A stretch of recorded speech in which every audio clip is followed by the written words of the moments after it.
Ground is a term used to indicate connecting a component to the vehicle frame or chassis. Current flows from the positive terminal of the battery through a controlling device such as a switch, then through the component. The return path is through the vehicle chassis or frame to complete the circuit and allow the component to operate. Using the vehicle frame in this way simplifies the circuit wiring.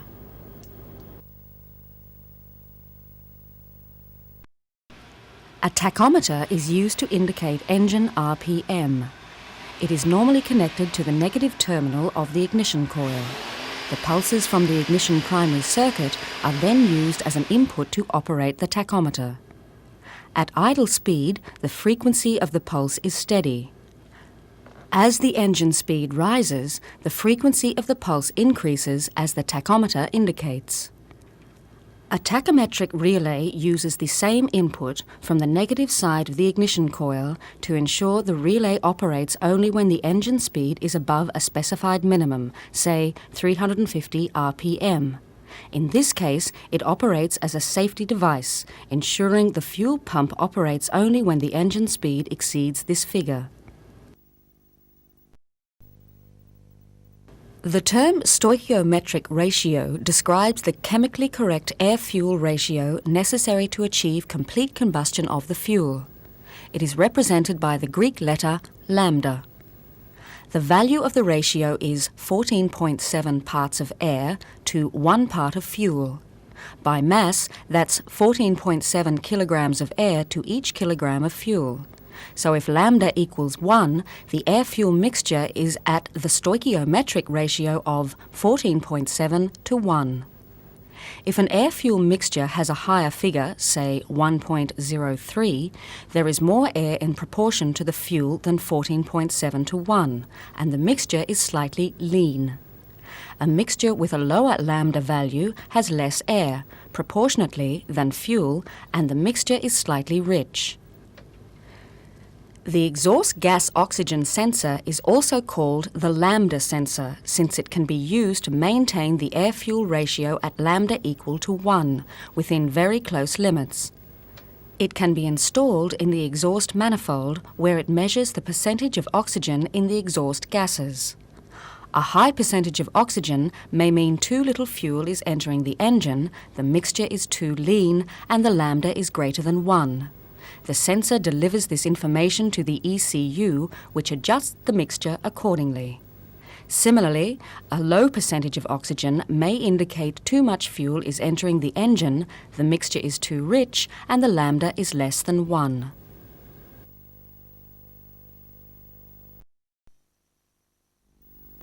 A potentiometer is a mechanically variable resistor which, in EFI applications, is normally a film type. It can be linear or circular in construction and has 3 electrical connecting points. 2 are at the ends of the resistor and the third is attached to a center sliding contact, arranged to move across the resistor. A reference voltage is applied to the resistor so that a steady current flows through it. As the center sliding contact moves across the resistor, it measures the voltage at the point it is in contact with, and provides a reference voltage for that position. In automotive applications, the circular form is commonly used as a throttle position sensor, with the center contact attached to the throttle plate. The throttle plate position can then be monitored by the control unit. The density of air is its mass per unit volume. This means a volume of air at high density has a higher mass than the same volume at low density. And if there is a larger mass of air, it will contain proportionally more oxygen. The density of air in the atmosphere changes at different temperatures and altitudes. That means the air that enters an engine at different locations could have very different amounts of oxygen. The amount of oxygen in air directly affects how well it supports combustion, so it can be important in determining an air-fuel ratio for an engine.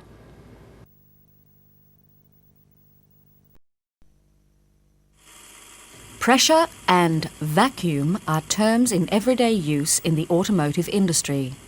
manufacturers recommend a pressure to which tyres need to be inflated, and manifold vacuum is used to operate a brake booster. Gases exert pressure on all bodies they make contact with.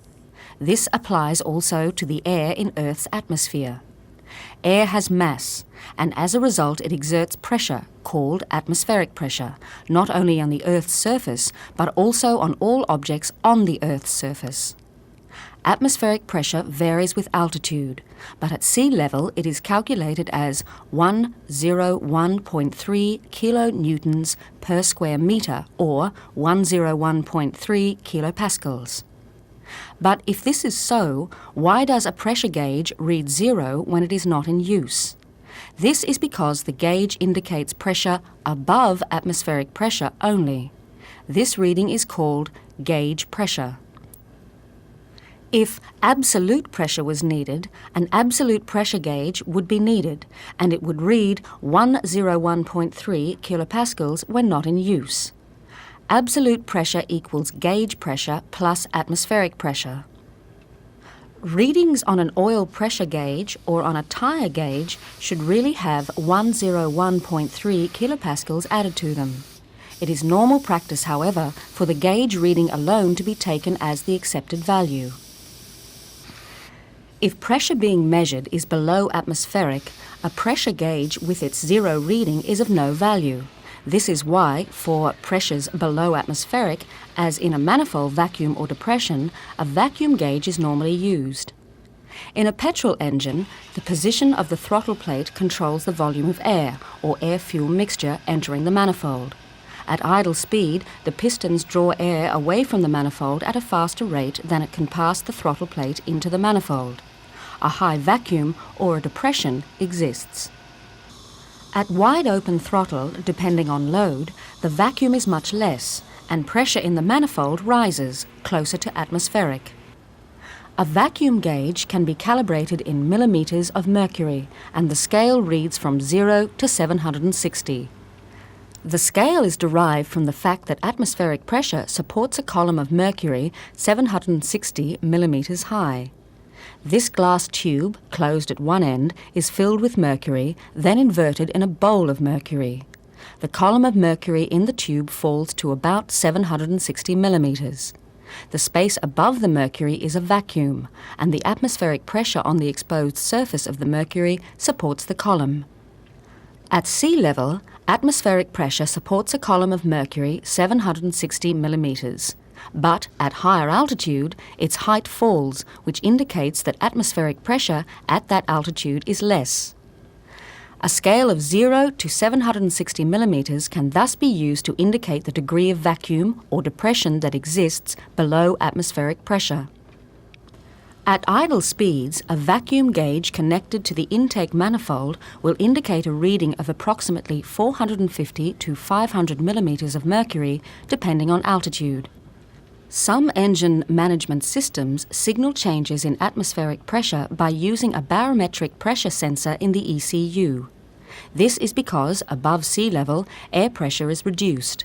So to maintain correct air-fuel ratio, a vehicle has to reduce the amount of fuel delivered to the engine.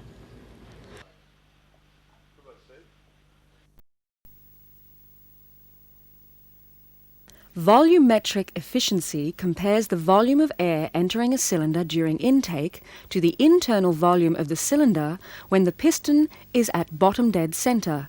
It is usually expressed as a percentage. In a naturally aspirated engine, one without forced induction, volumetric efficiency can never be 100%. This is because of the resistance to the airflow that occurs at the carburetor, manifold, and the intake valve. With forced induction, the incoming air is compressed so that a greater volume and mass of air is forced into the cylinder during the intake stroke. That takes the volumetric efficiency to above 100%.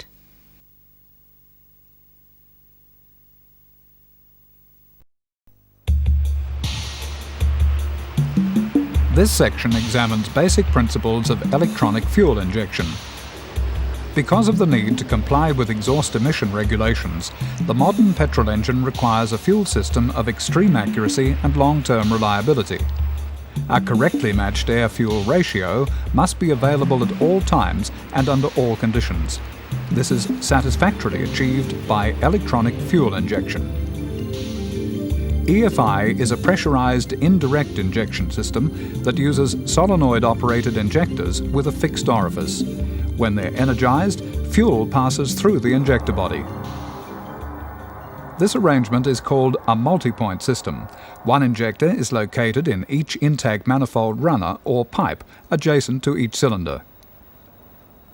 An electronic control unit, or ECU, opens the injectors by pulsing their electrical current. They spray fuel into each intake port directly in front of each intake valve. Fuel leaving the nozzle is atomized, and it mixes with the air also entering the system to form a combustible mixture. Fuel pressure is kept at a constant value above manifold pressure, so that the amount of fuel injected is determined only by the length of time the injector is held open by the ECU. This is called the pulse width of the injector. The triggering signal to operate the injectors can be supplied from the ignition system or from crank angle sensors on the crankshaft or the camshaft. Engine fuel requirements change according to engine speed, load, and temperature, so the ECU needs information on these changes. Sensors measure these variables, then relay the information to the ECU in the form of electrical signals. The ECU then calculates the duration of pulses necessary to provide the fuel required. Extra fuel required during cold starting can be supplied by increasing the number of injection pulses, or by fitting a separate cold start injector that operates independently of the main injectors when the engine is cranking. The throttle body injection system, also called a central fuel injection system, has a single injector, or in some cases 2 injectors, mounted in a carburetor-like throttle body. The throttle body assembly is fitted to the flange of the intake manifold, and the fuel is sprayed into the intake air entering the manifold. The air-fuel mixture is then carried through the manifold into the engine. Fuel pressure is maintained at a constant value, and an ECU pulses the injector or injectors.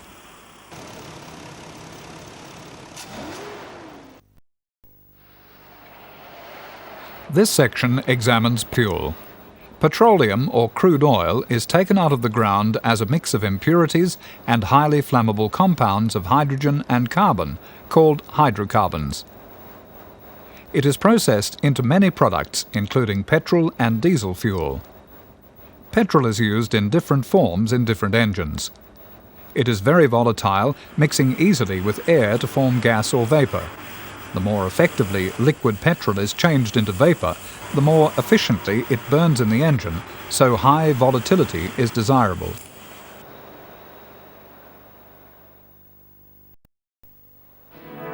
How petrol burns must be controlled. If it burns too quickly, it can cause detonation, sometimes called ping or knock.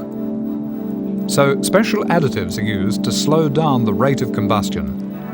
Octane rating is a measure of how well a petrol resists detonation. The higher the rating, the less likely it is that detonation will occur. Higher operating pressures in the combustion chamber can also cause abnormal combustion. A lead-based anti-knock additive used in leaded petrol can allow these higher pressures without loss of performance. Lead additives are also lubricants. In high-compression engines, lead compounds coat valve faces and seats and help prevent wear. Leaded petrol is used in older cars that have few or no emission controls. It should never be used in engines designed for unleaded fuel.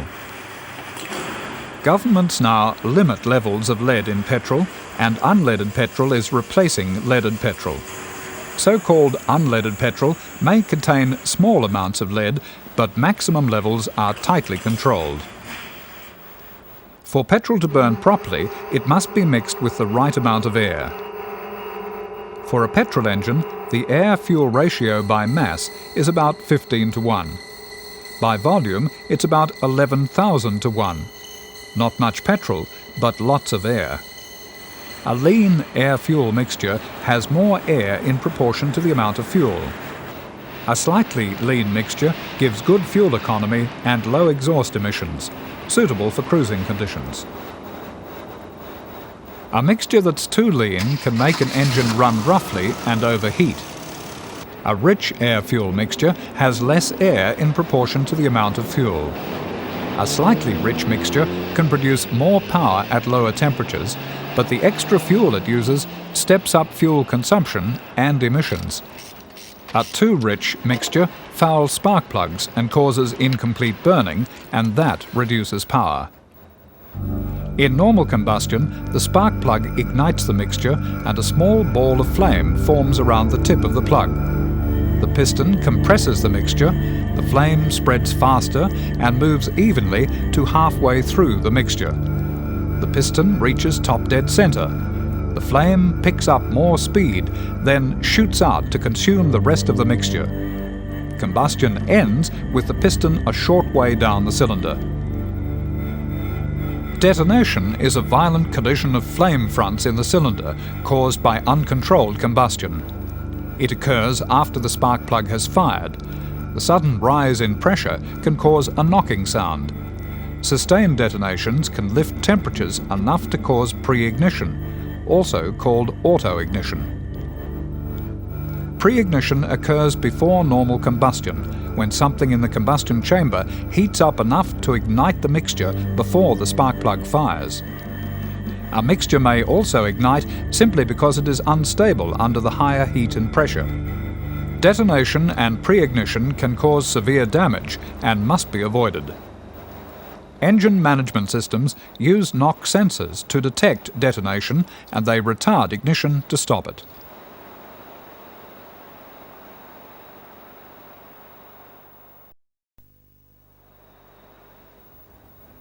This section examines the air supply. In multi-point injection systems, the air required for the combustion of the fuel is led from the air filter through the throttle valve and into the common manifold or plenum chamber. From here, individual intake runners or pipes branch off to each cylinder. All of these pipes are of equal length. The design of the intake system determines how large an air mass can be drawn into a cylinder at any given engine RPM. This is where most advantage can be taken of electronic fuel injection, since it can achieve exactly uniform distribution of the air delivered to the cylinders. With unobstructed passages to each cylinder, the cylinder fills with air as efficiently as possible. The breathing of the engine, or its volumetric efficiency, is improved. The more air crammed into the cylinder, the denser the air-fuel mixture when ignition occurs. This increases the thrust on the piston and increases engine power output too. The temperature of the air influences how dense the air-fuel mixture will be. Cold air is denser than hot air, so it has a greater mass in any given volume. This is why on most intake systems the air entry to the intake is away from engine heat, to ensure the entry of cool air. Since the manifold carries air only, it doesn't need to be heated by coolant. Filtered air arrives at the intake port as cold and dense as possible, ready for mixing with the fuel from the injector.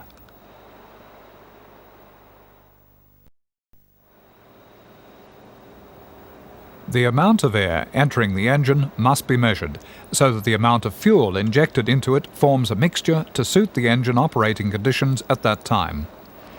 The volume of air entering the engine varies according to the position of the accelerator pedal and the engine speed and load.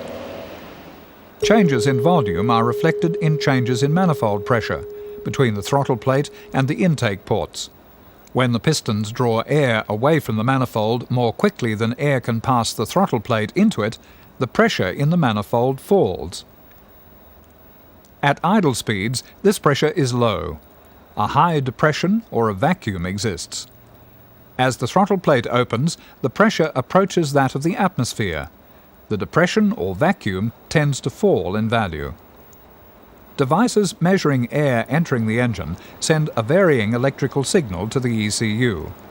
The signal can be a measure of the volume of air or of the manifold pressure.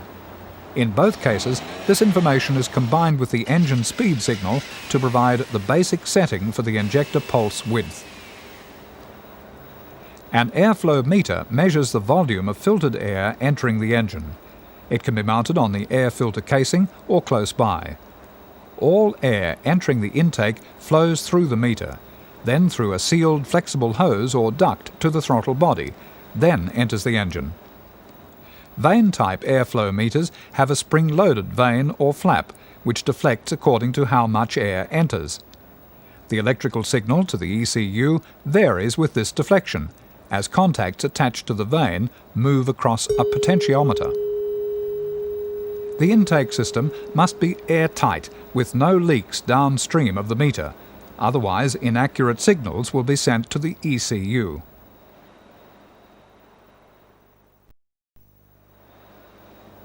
Manifold pressure sensors measure pressure in the manifold. One common type has a small connecting hose from the manifold to a sealed diaphragm within the sensor. Changing manifold pressure alters the position of the diaphragm and the pressure it exerts on a sensing resistor. This provides an electrical signal relative to the manifold pressure, which is sent to the control unit. Other devices can also be used to provide the air measurement, but all result in an electrical signal to the control unit. Variations in air density, according to temperature, are measured by the air intake temperature sensor. It's installed in the main passageway, protruding into the airstream. During cold starting, the engine needs extra fuel and extra air also to provide a suitable mixture and increase idle speed. When the engine is cold, an auxiliary air valve lets air bypass the throttle plate. As the engine warms up, the valve gradually closes. This keeps idle speed fairly close to the basic setting of the idle speed adjusting screw, which is on the throttle body. Another method uses an idle speed control valve with the bypass passageway controlled by the ECU. The passageway is varied for cold starting and if the engine has extra loads, such as headlights or air conditioning. A predetermined programmed idle speed can thus be maintained. Variable inertia manifolds can vary the effective manifold length in 2 or 3 stages to extend the torque curve over a wider RPM range. Generally, long intake pipes improve cylinder filling and therefore engine torque at lower engine RPM. Shorter pipes improve cylinder filling at higher RPM. Cylinder filling can also be improved by using engine-driven supercharging and by turbocharging. In throttle body systems, the air supply is led from the air filter into the central throttle body system. Here the air mixes with the fuel from the injector or injectors, and the mixture is carried through the manifold pipes into the cylinders. Manifold design, however, is usually a compromise in order to keep the mixture vaporized. Heating the manifold by engine coolant is necessary, and the pipes tend to be smaller in cross-sectional area. This tends to limit the advantages of EFI compared to a carbureted system, but useful gains can still be achieved in power and in reduced emissions. As in a multi-point system, air entering the engine must be measured. This, together with the engine speed signal, provides the ECU with the basic information needed to determine the pulse width of the injector.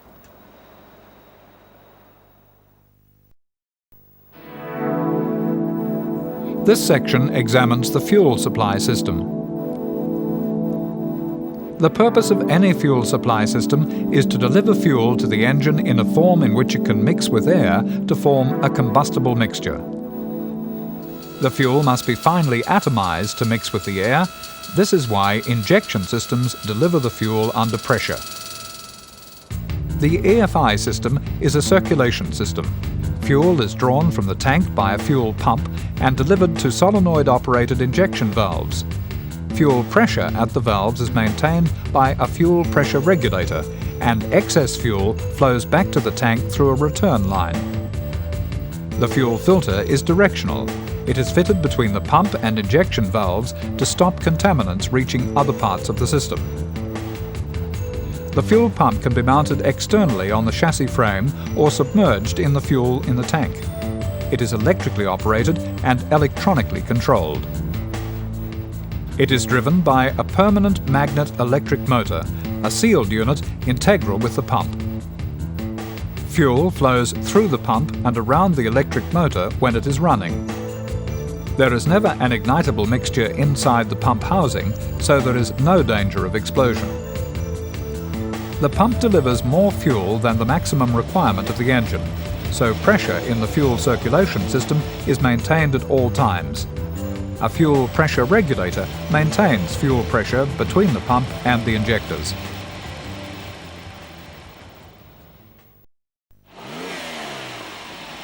In multi-point injection systems, the fuel pressure regulator has an inlet connection from the fuel rail and an outlet that lets fuel return to the tank. A control diaphragm and pressure spring determines the exposed opening of the outlet and the amount of fuel that can return. So the strength of the pressure spring determines fuel pressure in the fuel rail and keeps it at a fixed value. However, the pressure in the intake manifold varies considerably with changes in engine speed and with load, so the pressure drop across the injector must also be taken into account. For any injection duration, if fuel is held at constant pressure, then as manifold pressure varies, so does the amount of fuel delivered. That means fuel pressure must be held constant above manifold pressure. This is done by sealing the spring housing of the pressure regulator and letting it sense manifold pressure via a connecting hose. Then, when the manifold pressure alters, so does the fuel pressure. When manifold pressure is low, as at idling, fuel pressure is low. As manifold pressure rises towards open throttle, so does fuel pressure. Since the injectors are all subjected to the same pressure, they all inject an equal amount of fuel. The quantity of fuel delivered is thus controlled very accurately by the pulse width of the injector. Manifold pressure sensing is not required in throttle body systems, as the injection occurs above the throttle plate at atmospheric pressure. So fuel pressure is determined by the force of the regulator spring acting on the diaphragm. The injectors are sealed into the manifold by O-rings that prevent air entering at that point. The O-rings, together with plastic caps on the injector nozzles, also act as a barrier to heat being transferred to the injector body. For a short time after an engine is switched off, engine temperature keeps rising, and that can cause excessive vapor in the fuel lines. This pump stops this with a non-return valve on its outlet, which maintains the pressure in the fuel line during that short time. This pressure will decay over about 20 to 30 minutes, but it ensures effective hot starting characteristics. When the engine is running, the circulation of fuel ensures cool fuel is being delivered at all times, and vapor formation is prevented. The pump control circuit normally allows the pump to operate for a few seconds only when the ignition is switched on, and thereafter during cranking, and when the engine is running above a specified minimum RPM.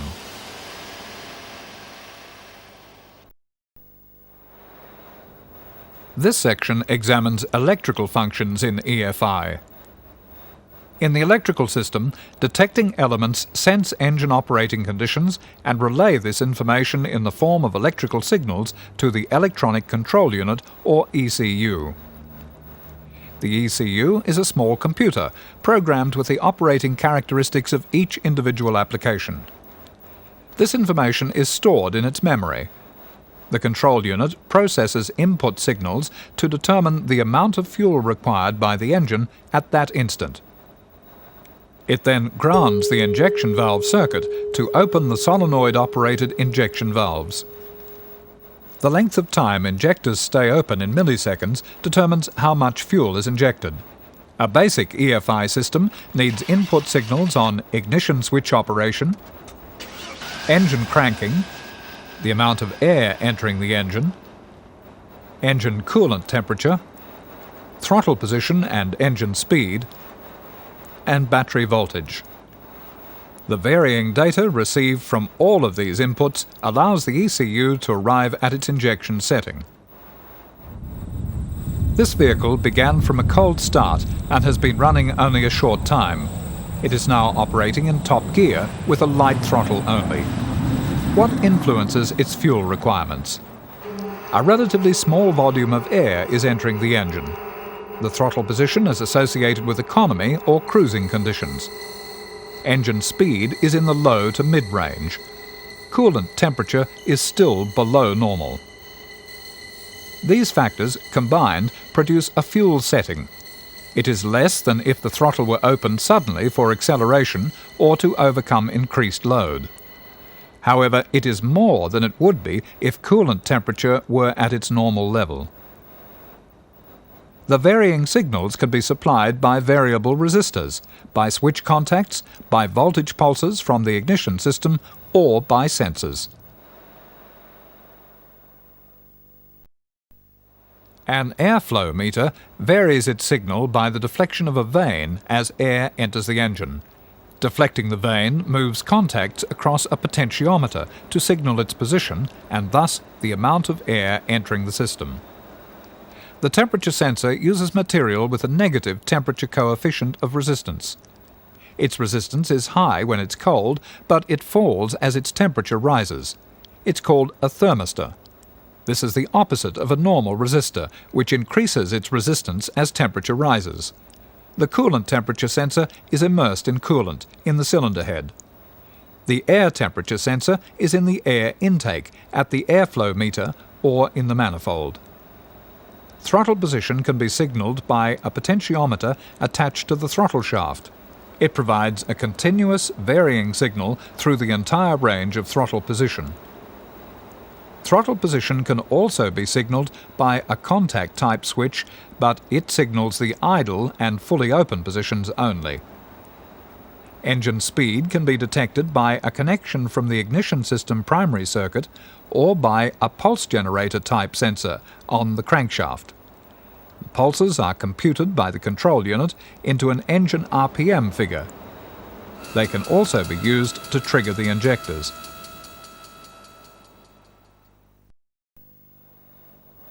In multi-point injection, the injectors can all be triggered at the same time.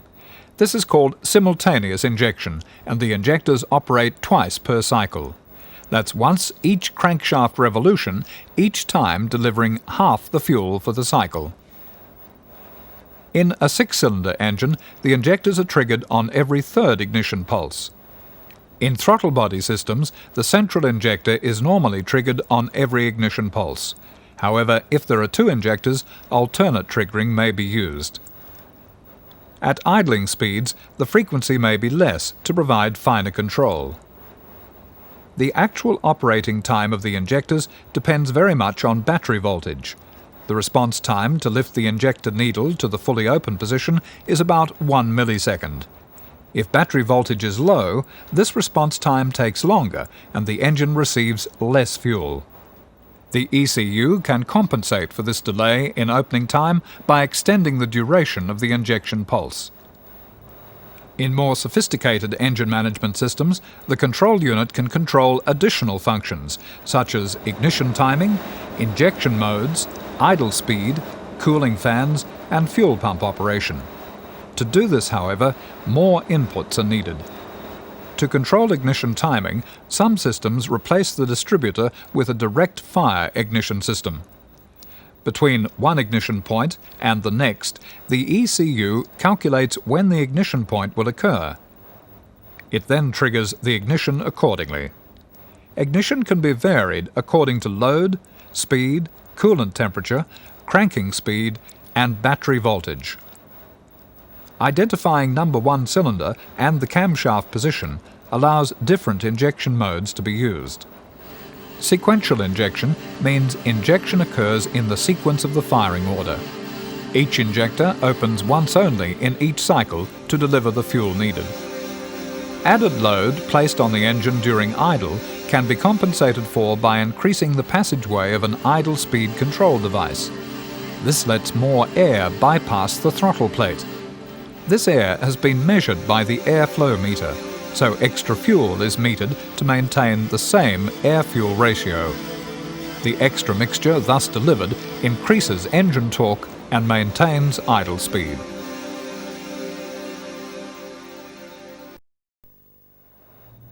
For efficient operation of the catalytic converter, the mixture ratio must be maintained close to the stoichiometric ratio, 14.7 parts of air to 1 part of fuel.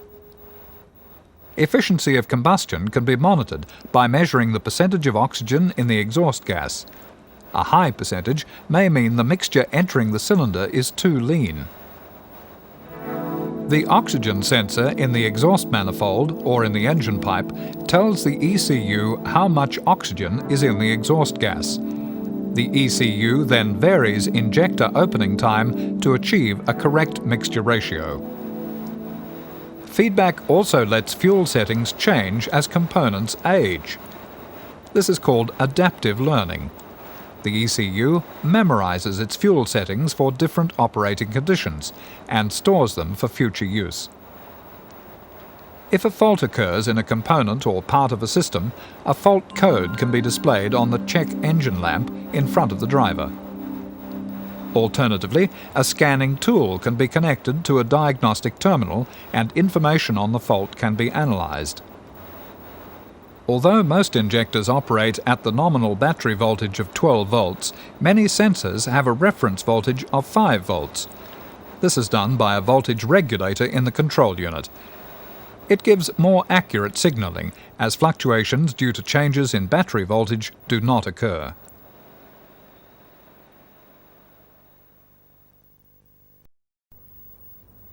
This is a simplified wiring diagram for an EFI application. The battery is grounded to the vehicle frame at the negative terminal. Its positive terminal is connected to a tachometric relay and to the ignition switch. A connecting wire runs from the tachometric relay to the positive terminal on the fuel pump. A fuse in the connecting wire protects the circuit. The fuel pump circuit is completed by grounding the fuel pump negative terminal to the frame of the vehicle. When the fuel pump operates, current flows from the battery to the pump. It flows through the pump to rotate the armature and completes the circuit by flowing from the negative terminal through the vehicle frame to the battery negative terminal. Similarly for the other components in this simplified system. Positive connections are made to a number of components from the tachometric relay. The relay only operates when the engine is cranking or running, so no current flows in any connecting wires at other times. Identification of the sensors and their inputs allows easier identification of the wiring diagram for any given system. Follow the circuit for each component from the battery positive terminal and trace its path back to the negative terminal. Components are earthed either through the vehicle frame or the ECU. The other EFI discs in this series examine in more detail some more sophisticated engine management systems and the operation of their components. You should view these other discs. Then investigate these more complex systems for yourself.